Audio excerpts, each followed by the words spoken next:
lẹ́gbẹ̀ẹ́ o wọ́n ní Wasiu Ayinde kì í ṣe ọmọ ìdílé Fusengbuwa tó ń pe ara rẹ̀ tó fi lóun fẹ́ Dupo Oba Awujale. Ìjọba ìpínlẹ̀ Kwara ẹ dákun ẹ gbà wá, iléeṣẹ́ ọlọ́pàá kò gbé ìgbésẹ̀ kankan láti ìgbà tí wọ́n ti jí ọba wa gbé salọ. Àwa nìkan là ń sá kiri. Mọ̀lẹ́bí ọba tí wọ́n jí gbé salọ ló ké gbàjarè síta bẹ́ẹ̀. Ọpẹ́ o, ìjọba àpapọ̀ kéde ìtúsílẹ̀ àwọn ọgọrun akẹ́kọ̀ọ́ 100 nínú àwọn tí wọ́n jí gbé salọ níléèwé St Mary Catholic Papiri nípínlẹ̀ Niger. Ohun ìyanu rere ń bọ̀ nínú ìṣèjọba Tinubu. Gbogbo ọ̀tá rẹ̀ ní ojú yóò tì. Aya rẹ̀ Remi Tinubu ló sọ̀rọ̀ sókè bẹ́ẹ̀. Ìwaadi-ifinmufinlẹ lórí ìjínigbé ọmọbìnrin àlùfáà olùdásílẹ̀ ìjọ Jesus is King sì ń lọ lọ́wọ́. Alukoro Ileesẹ Ọlọpa Ọyọ ló sọ̀rọ̀ sókè bẹ́ẹ̀. Èyíkéyìí oníṣòwò POS tó bá kọ̀ tí kò fi orúkọ sílẹ̀ yóò kan ìjàngbọ̀n lọ́dọ̀ àjọ CBN. Ìdí ẹ̀ àti ọ̀nà tó gbà kan Opay àti Money Point rèé. Ìmọ̀tú ìmọ̀jọ ìmọ̀ ibì kan dọjọ́ alẹ́ ìmọ̀ àwọn ológun láti dìtẹ̀gbàjọba Benin Republic forí sanpọn. Olórí Olúwaṣìndárayọ̀ nínú ayé tèmi ni oníròyìn yín. Ẹ gbọ́ àtúpalẹ̀ àwọn ìròyìn náà lẹ́kùnrẹ́rẹ́. Ẹ káàbọ̀ sí ìkànnì Drive TV. Fún ìgbà àkọ́kọ́ ẹ gbìyànjú láti like, share, subscribe kẹ́ ẹ lè máa gbádùn wa lóòrèkóòrè. Ọ̀rọ̀ búlẹ̀gbẹ́ o wọ́n ní Wasiu Ayinde kì í ṣe ọmọ ìdílé Fusengbuwa tó ń pe ara rẹ̀ tó fi lóun fẹ́ Dupo Oba Awujale. Èròǹgbà gbajúgbajà olórin Fuji Wasiu Ayinde K1 láti díje fún ipò Ọba Awujale ilẹ̀ Ìjẹ̀bú ti ń bá ọ̀nà mìíràn yọ báyìí.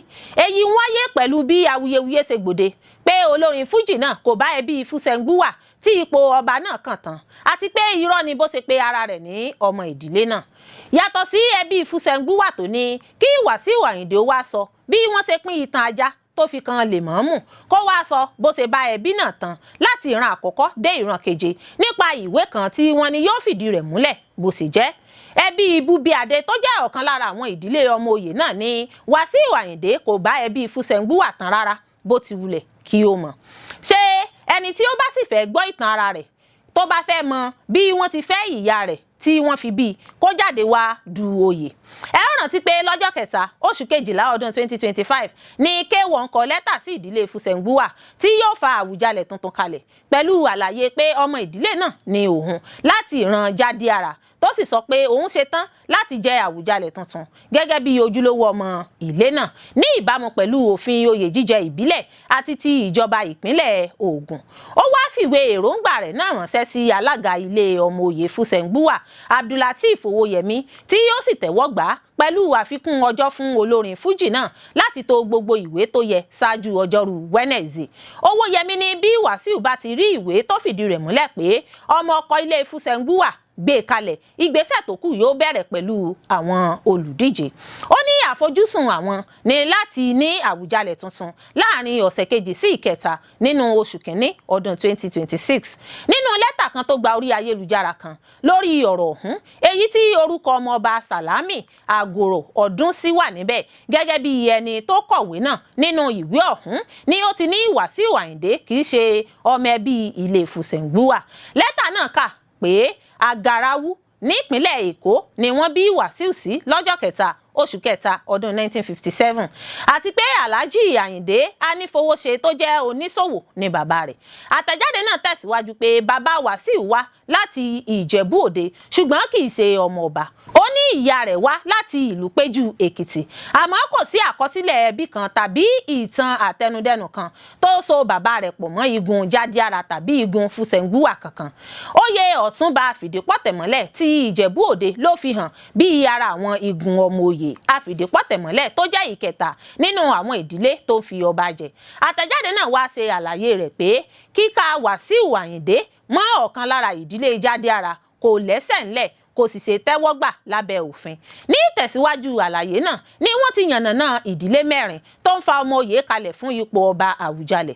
Àwọn ìdílé mẹ́rẹ̀ẹ̀rin náà sì ni Anikinlaya Fusengbuwa tí ipò náà kàn báyìí Fìdípọ̀tẹ̀ àti Gbélégbùwà. Àtẹ̀jáde tí wọ́n darí rẹ̀ sí àwọn ẹ̀ka tọ́rọ̀ kàn àti gómìnà Dàpọ̀ Abíọ́dún rọ̀ wọ́n láti má ṣe yí ìlànà ipò ọba tó wà nílẹ̀ nílùú Ìjẹ̀bú padà. Wọ́n kìlọ̀ pé kí wọ́n má fi àyè sílẹ̀ fún àjèjì láti gba ipò ọba Àwùjalẹ̀ nítorí ó léwu. Bí ọ̀rọ̀ yìí ṣe ń lọ lọ́wọ́ náà ni lẹ́tà kan tó ń fìdí ẹ̀ múlẹ̀ pé ọmọ afìdípọ̀tẹ̀ ni Wasiu Ayinde, èyí tí Àwùjalẹ̀ tó ń wájà ọba Síkírù Adétọ̀nà kọ jáde sórí ayélujára. Lẹ́tà náà bẹ̀rẹ̀ pẹ̀lú àlàyé pé Wasiu Ayinde fìfẹ́ hàn láti jẹ oyè olórí ọmọ ọba Akílẹ̀ Ìjẹ̀bú àti pé ìdílé Fìdípọ̀tẹ̀ ló ti wá. Kábíyèsí Adétọ̀nà ló buwọ́lu ìwé náà tí wọ́n kọ lọ́jọ́ 5 oṣù keje ọdún 2023 ṣáájú ikú rẹ̀. Nínú àtẹ̀jáde náà ni ọba tó gbéṣẹ́ ọ̀hún ti kí Wasiu Ayinde kú oríire láti gba ipò náà tó ṣòfò lásìkò tó jẹ́ pé ilé Fìdípọ̀tẹ̀ ló kàn láti fa èèyàn kalẹ̀ fún. Èyí àti bí Wasiu fúnra rẹ̀ ṣe ti fi kọrin lọ́pọ̀ ìgbà pé ọmọ afìdípọ̀tẹ̀ mọ́lẹ̀ níjẹ̀bú òde lòun ni àwọn tó ń tako pípe ara rẹ̀ ní ọmọ Fusengbuwa báyìí ń lò láti fi takò. Wọ́n sọ pé kó mú ẹ̀rí wá tó bá jẹ́ pé ọmọ ilé oyè àti ipò Àwùjalẹ̀ bákan báyìí. Ọ̀rọ̀ náà ló ti wá di awuyewuye tí oníwà ti ń sọ tẹ́lẹ̀yìn náà ń sọ tiẹ̀. Gbajúmọ̀ olórin fújì ọ̀hún Alhaji Wasiu Ayinde Ọmọgbọ́láwọn K1 ló dá ọ̀rọ̀ náà sílẹ̀ pẹ̀lú bí ó ti kéde èròǹgbà rẹ̀ láti du ipò ọba Àwùjalẹ̀ ilẹ̀ Ìjẹ̀bú nínú lẹ́tà kan tó kọ ránṣẹ́ sí alága ilé ọmọ oyè Fusengbuwa. Nínú lẹ́tà ọ̀hún tó kọ lọ́jọ́ 3 oṣù kejìlá ọdún 2025, ẹni tí í ṣe olórí ọmọ ọba Akílẹ̀ Ìjẹ̀bú tó tún jẹ́ máyégún ilẹ̀ Yorùbá ti ní ojúlówó ọmọ ilé oyè náà ní òun. Wasiu Ayinde gẹ́gẹ́ bó ṣe wí, ó ní ó ti lé lọ́dún 5 tóun ti ń fi ara òun jìn fún ìgbélárugẹ ilẹ̀ Ìjẹ̀bú, ìran Yorùbá àti àṣà Nàìjíríà lápapọ̀ nípasẹ̀ orin àti àwọn ìṣe ìbílẹ̀ mìíràn. Fún ìdí èyí, ohun tó gbangba sùn ló yẹ kí wọ́n gbé kinní ọ̀hún wá, òun ló kàn. Ìjọba ìpínlẹ̀ Kwara, ẹ dákun ẹ gbà wá, iléeṣẹ́ ọlọ́pàá kò gbé ìgbésẹ̀ kankan láti ìgbà tí wọ́n ti jí ọba wa gbé sálọ. Àwa nìkan là ń sá kiri. Mọ̀lẹ́bí ọba tí wọ́n jí gbé sálọ ló ké gbàjarè síta bẹ́ẹ̀.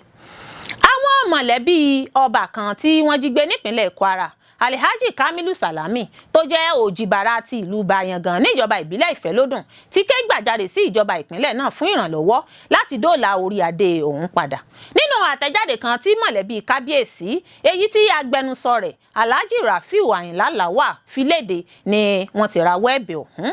Àtẹ̀jáde náà sọ pé láti ìgbà tí àwọn agbésùnmọ̀mí ti jí ọba náà gbé, ọlọ́pàá kò sọ nǹkan kan nípa rẹ̀ mọ́.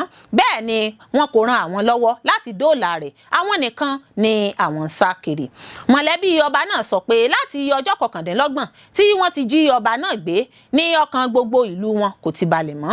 Wọ́n tún fẹ̀sùn kan iléeṣẹ́ ọlọ́pàá pé láti ìgbà tí àwọn ti ń ṣe wàhálà láti rí ọba ọ̀hún padà, ọlọ́pàá kò sọ nǹkan kan nípa rẹ̀. Bẹ́ẹ̀ ni wọn kò máa bùn aráàlú gbọ́ nípa bí ọ̀rọ̀ náà ṣe ń lọ.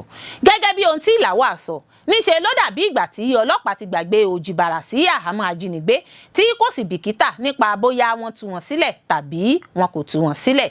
Wọ́n ní ó ṣe pàtàkì láti sọ lásìkò yìí pé mọ̀lẹ́bí kábíyèsí nìkan ló ṣe wàhálà láti rí i pé wọ́n gba ìtúsílẹ̀ kúrò láhàámọ́ àwọn ajínigbé àgbébọn náà. Wọ́n ní ìlú nìkan kò lè dá nìkan gbé ẹrù yìí.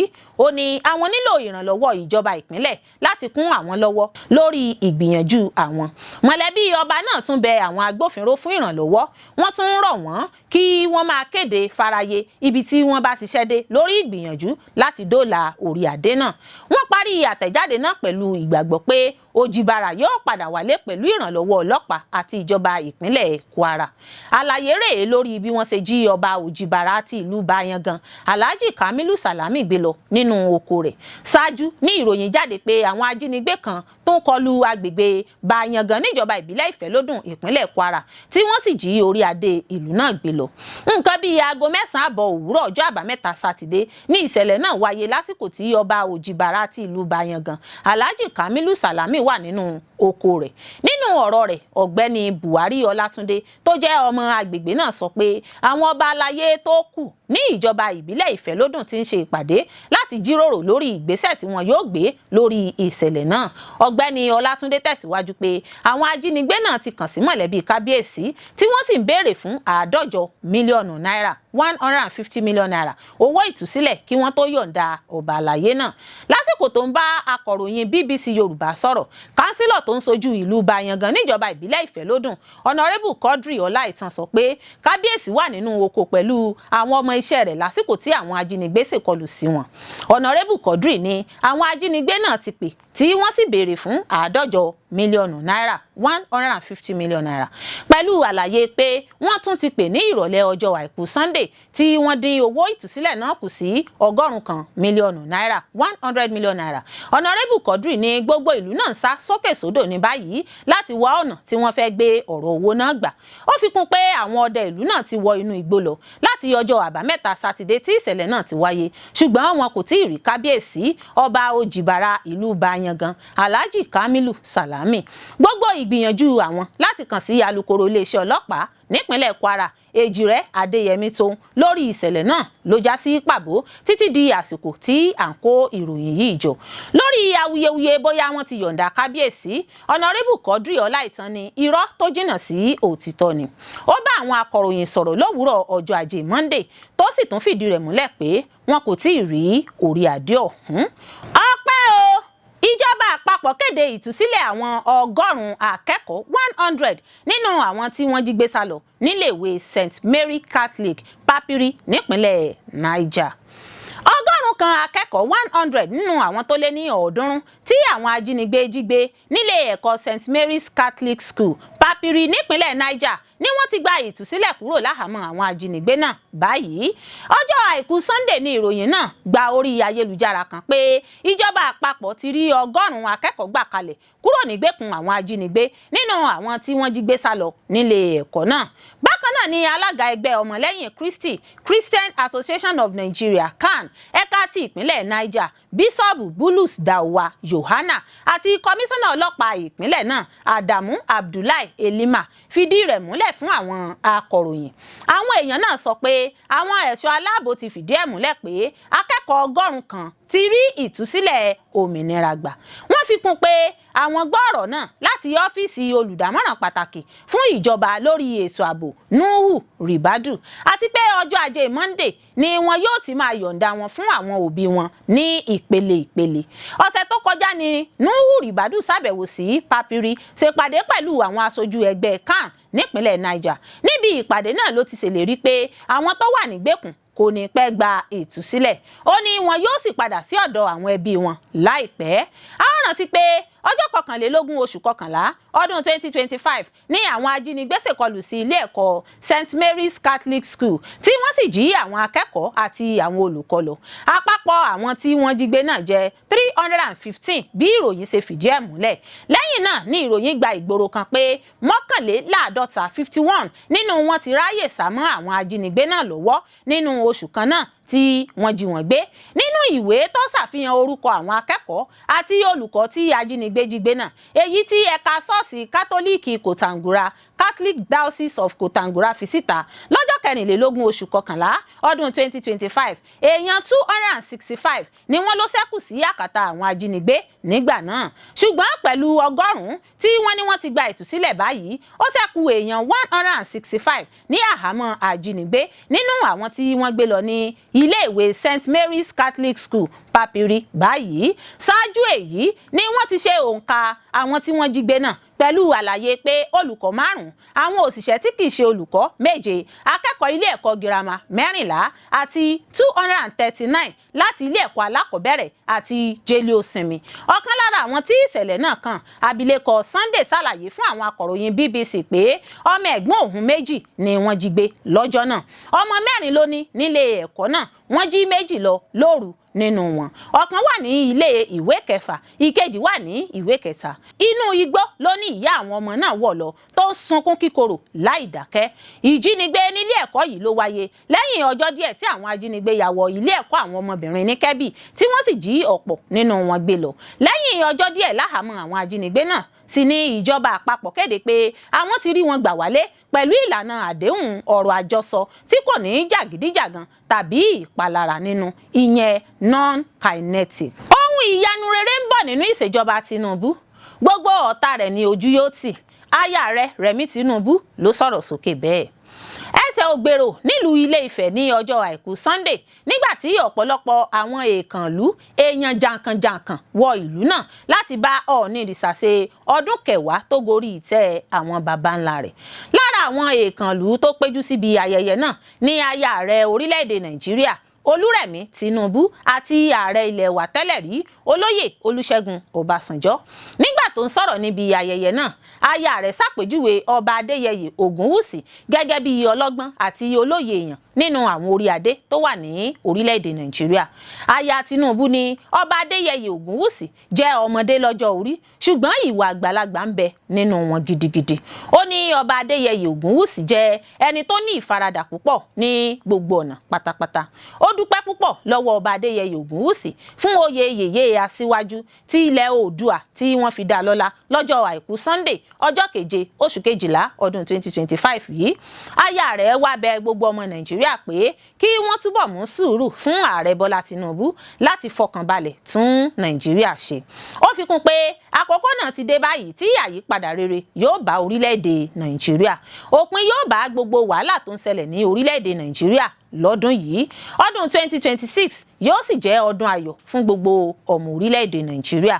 Gbogbo àwọn tó sọ ìsọkúsọ sí ìṣèjọba ààrẹ Bọ́lá Tinubu ni ojú yóò tì pátápátá nígbà tí wọ́n bá rí ohun ìyanu tí yóò ṣẹlẹ̀ ní orílẹ̀-èdè yìí. Nígbà tí òun náà sọ̀rọ̀ níbi ayẹyẹ náà, ààrẹ ilẹ̀ wa tẹ́lẹ̀ rí Olúṣẹ́gun Ọbásanjọ́ ní òun kò ní lè ní àǹfààní láti bá ọba Adéyẹyè Ògúnwùsì ṣe ayẹyẹ 30 ọdún lórí ìtẹ́. Ó ní ó ṣeéṣe kí òun má wà lókè èpẹ̀ lásìkò náà, àmọ́ òun yóò gbìyànjú láti bá ṣe ayẹyẹ 20 ọdún lórí àpèrè. Ọbásanjọ́ wá rọ ọba Adéyẹyè Ògúnwùsì pé kó túbọ̀ kó àwọn èèyàn mọ́ra àti ibi gbogbo tí kùdìẹ̀kudiẹ bá wà kó ṣe àtúnṣe rẹ̀ ní kíákíá. Ìrìn àjò ọdún mẹ́wàá míì lórí ìtẹ́kùn fún onírúurú ìpèníjà. Ọọ̀ni Ilé-Ifẹ̀ ọba Adéyẹyè Ògúnwùsì, Ọọ̀ni ti Ilé-Ifẹ̀ ti ṣàpèjúwe ìrìn àjò ọdún mẹ́wàá tó lò lórí àpèrè àwọn baba ńlá rẹ̀ bíi ohun tó kún fún ìpèníjà onírúurú ní gbogbo ọ̀nà. Ọba Adéyẹyè Ògúnwùsì wá dúpẹ́ lọ́wọ́ Ọlọ́run fún ìrìn àjò ọdún mẹ́wàá náà tí òun ti lò tí òun sì ní àṣeyọrí lọ́pọ̀lọpọ̀. Ọba Adéyẹyè Ògúnwùsì tẹ̀síwájú pé òun dúpẹ́ lọ́wọ́ aya rẹ̀ Remi Tinubu fún àdúrótì wọn ní gbogbo ìgbà àti akitiyan wọn láti jẹ́ kí orílẹ̀-èdè Nàìjíríà kó dára. Ìwádìí-ìfinmufinlẹ lórí ìjínigbé ọmọbìnrin àlùfáà olùdásílẹ̀ ìjọ Jesus is King sì ń lọ lọ́wọ́. Alukoro Ileesẹ Ọlọpa Ọyọ ló sọ̀rọ̀ sókè bẹ́ẹ̀. Iléeṣẹ́ ọlọ́pàá ìpínlẹ̀ Ọ̀yọ́ ní iṣẹ́ ìwádìí ìfimúfínlẹ̀ sì ń lọ lábẹ́nu lẹ́yìn ìṣẹ̀lẹ̀ ìjínigbé abilékọ Ìbùkún Ọ̀tẹ́sílé ọmọbìnrin ẹni ọ̀wọ̀ ọ̀mọ̀wé Lékan Babátúndé ẹni tí wọ́n jí gbé sálọ nílùú Ìbàdàn olú ìlú ìpínlẹ̀ Ọ̀yọ́ lọ́jọ́bọ̀ Thursday ọjọ́ 4 oṣù kejìlá ọdún 2025. Ọ̀tẹ́sílé ìyá ọlọ́mọ méjì àti ọmọbìnrin olùdásílẹ̀ àti olùdarí ìjọ iléeṣẹ́ ìránṣẹ́ Jesus is King Ministries Ìbàdàn ní àwọn ajínigbé jí gbé sálọ nílégbé rẹ̀ lágbègbè General Gas ní dédé aago 6 alẹ́. Ìṣẹ̀lẹ̀ ìjínigbé rẹ̀ ọ̀hún ni ó kọ́kọ́ jẹ́ kíkéde lórí ìtàkùn ayélujára ẹgbẹ́ ọmọlẹ́yìn Kristi nílẹ̀ wa Nàìjíríà CAN ti ẹ̀ka ìpínlẹ̀ Ọ̀yọ́ CAN of Oyo State ní dédé aago 10 alẹ́ kọjá ìṣẹ́jú 8 lọ́jọ́bọ̀ Thursday. Àtẹ̀jáde náà kà báyìí pé ọmọbìnrin ẹni ọ̀wọ̀ ọ̀mọ̀wé Lékan Babátúndé jẹ́ jíjígbé sálọ lálẹ́ ọjọ́bọ̀ Thursday ọjọ́ 4 oṣù kejìlá ọdún 2025 ní dédé aago 6. Abilékọ Ìbùkún Ọ̀tẹ́sílé ìyá ọlọ́mọ méjì ọ̀hún ló jẹ́ jíjígbé sálọ níwájú géètì ilégbé rẹ̀ lágbègbè General Gas. Ẹgbẹ́ ọmọlẹ́yìn Kristi nílẹ̀ wa Nàìjíríà CAN pè fún ìdásí kànmọ́nkóbó látọ̀dọ̀ àwọn àjọ elétò ààbò àti àwọn aráàlú. Ẹgbẹ́ náà ké sí olú iléeṣẹ́ ológun ilẹ̀ wa, iléeṣẹ́ ọlọ́pàá ilẹ̀ wa, àwùjọ ìlú àti àwọn ẹlẹ́yinjú àánú láti fi àtẹ̀jáde ìròyìn náà ṣọwọ́ síbi tó yẹ. Ìrawọ́ ẹ̀bẹ̀ yìí ni wọ́n fi ṣọwọ́ sí iléeṣẹ́ ọlọ́pàá ìpínlẹ̀ Ọ̀yọ́ ẹlẹ́yẹlé tó sì jẹ́ bíbuwọ́lù nípasẹ̀ Ọlámídé Ọlánrewájú abẹ́sìnkáwọ́ àti olùrànlọ́wọ́ fétò ìròyìn alága ẹgbẹ́ CAN ìpínlẹ̀ Ọ̀yọ́ tó ń fipò sílẹ̀. Nígbà tí àwọn akọ̀ròyìn kàn sí alukoro iléeṣẹ́ ọlọ́pàá ìpínlẹ̀ Ọ̀yọ́ Adéwálé Òsìfẹ́sọ ó fèsì ó ní ìwádìí ìfimúfínlẹ̀ sì ń lọ lọ́wọ́. Ìròyìn The Guardian gbé jáde pé ààrẹ Junior Chamber International JCI gbajúmọ̀ nílẹ̀ Ìbàdàn ọdún 2025 ní olùfarakásá náà. Èyíkéyìí oníṣòwò POS tó bá kọ̀ tí kò fi orúkọ sílẹ̀ yóò kan ìjàngbọ̀n lọ́dọ̀ àjọ CBN. Ìdí ẹ̀ àti ọ̀nà tó gbà kan Opay àti Money Point rèé.